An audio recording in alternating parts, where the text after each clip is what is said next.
नमस्कार विद्यार्थी मित्रांनो, नवोदय क्लास या यूट्यूब चॅनलमध्ये आपले स्वागत आहे। चला तर आज काल आपण अंकगणित बघितला, त्याच्यामध्ये हस्तांदोलन बघितलेलं आहे। आज आपण बघूया, आज मानसिक क्षमता चाचणीमधला वेगळे पद शोधा याच्यामधले आपले 20 क्वेश्चन सोडून झालेले होते। आज आपण 21 पासून सुरुवात करूया। चला तर इथे 21 नंबरचा क्वेश्चन आहे। याच्यामध्ये चौकट दिलेली आहे, याच्यामध्ये वेगळं पद आपल्याला शोधायचं आहे। तर हे बघा, वेगळं कोणतं दिसतं याच्यामध्ये, याचे चारी पण हे बाहेर कोण आलेले आहेत पहिल्या याचे, आणि एक आतमध्ये आलेला आहे। याचे 3 बाहेर आलेले आहे, एक आतमध्ये आलेला आहे, आणि सी नंबरचे 3 बाहेर आहे, 4ही बाहेर आहे, आणि डी नंबरचे 3 बाहेर आहे, एक आतमध्ये आहे। मग ए बी डी ह्या सेम आकृत्या आहेत, आणि ऑप्शन क्रमांक डी ही वेगळी आकृती आहे। तर मग आपलं उत्तर कोणतं येणार? ऑप्शन क्रमांक सी। प्रश्न क्रमांक 22, याच्यामध्ये डोळे, हात, कान, ओठ दिलेले आहेत। याच्यामध्ये पंच ज्ञानेंद्रिय होणार नाहीत, कारण की हात दिलेला आहे, त्वचा पण येते, पण आपल्याला वेगळं पद शोधायचं आहे। तर चेहऱ्यावरचे हे अवयव आहेत, डोळे, कान, ओठ आणि हात साईडला आहे, म्हणून आपलं ऑप्शन क्रमांक बी हे उत्तर येणार। आता आपण बघूया प्रश्न क्रमांक 23। प्रश्न क्रमांक 23 मध्ये आपल्याला दिलेला आहे, कोण दिलेले आहेत। याच्यामध्ये आकृती जर आपण तिची स्थिती जर आपण चेंज केली, तर हे जे टोक आहे हे तिन्ही मधले खाली येतात, आणि ए ऑप्शन मधले वर टोक आलेलं आहे। तर आपलं वेगळं उत्तर येणार, वेगळी आकृती येणार आहे ऑप्शन क्रमांक ए।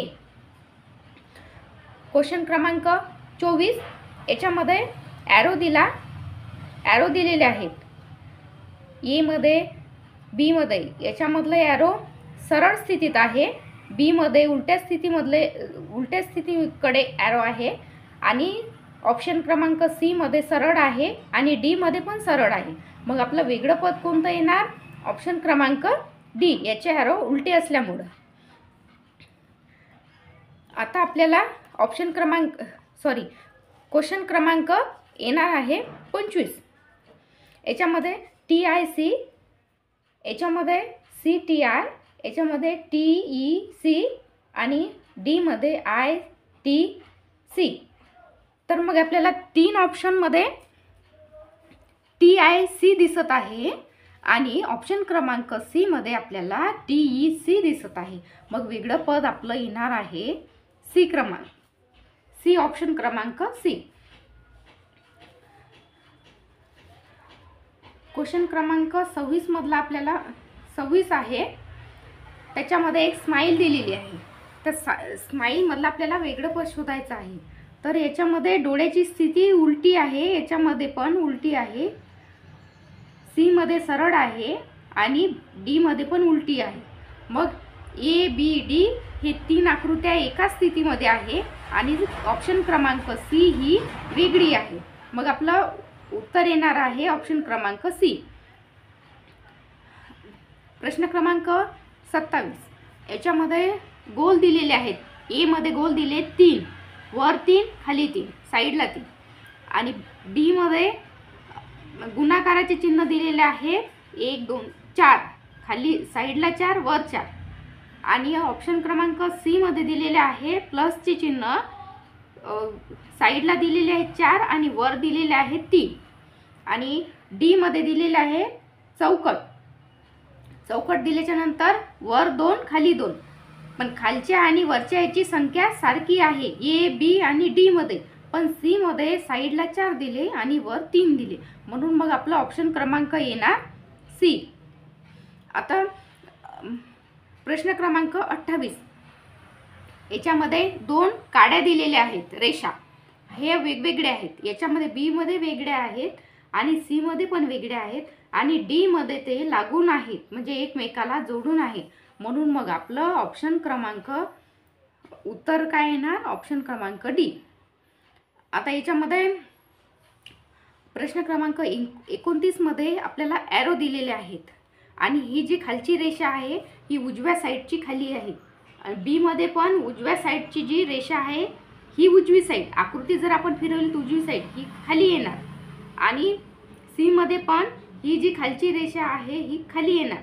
पण डी मध्ये ही आपण जर आकृती फिरवली तर ही वर चाललेली आहे. म्हणून आपल्याला वेगळं कोणतं येणार आहे? ऑप्शन क्रमांक डी. आता प्रश्न क्रमांक आपण शेवटचा बघूया, 30 नंबरचा. याच्यामध्ये दिव्याचे प्रकार दिलेले आहेत. याच्यामध्ये दिव्याचे प्रकार दिलेले आहेत. पंथी दिव्याचाच प्रकार आहे, समयी दिव्याचाच प्रकार आहे आणि ज्ञानदीप हा पण दिव्याचाच प्रकार आहे, पण अगरबत्ती हा वेगळा आहे. म्हणून आपल्याला ऑप्शन काय येणार? बरोबर ऑप्शन क्रमांक डी. चला तर धन्यवाद. इथेच आपण आज थांबूया. व्हिडिओ आवडल्यास लाईक करा, शेअर करा, सबस्क्राईब करा. उद्याला आपण मानसिक क्षमता चाचणीच घेऊया. वेगळे पद शोधा, त्याच्यामधले 31 क्रमांकापासून सुरुवात करूया. धन्यवाद.